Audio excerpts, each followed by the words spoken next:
Penerimaan perpajakan di wilayah Sumatera Selatan yang terdiri dari penerimaan pajak dan penerimaan kepabeanan dan cukai tumbuh positif sebesar 1,3%.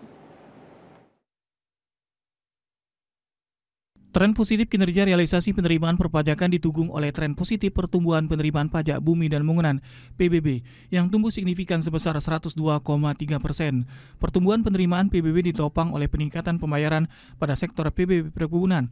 Penerimaan kepabeanan dan cukai mencatatkan pertumbuhan sebesar 125,51%. Dengan capaian kinerja realisasi sebesar 80,05% dari target tahun 2025. Penerimaan pajak penghasilan di Sumsel sampai dengan April 2025 mencapai 1,69 triliun atau 29,83% dari target APBN. Komoditi ekspor yang dikenakan bea keluar sampai dengan April 2025 didominasi produk CPO dan turunannya. Penerimaan bea keluar tumbuh positif 620,44%.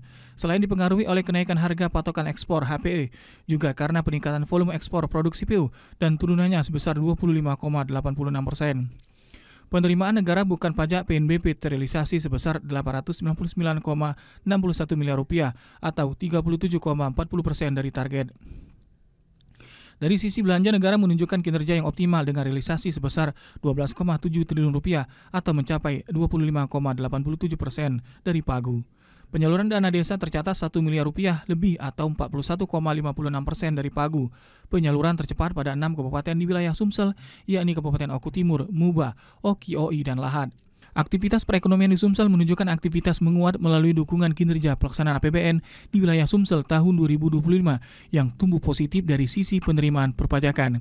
Kementerian Keuangan terus berupaya mendukung APBD pada 18 Pemda di wilayah Sumsel dengan mengoptimalkan penyaluran dana TKD sebagai instrumen membangun daerah.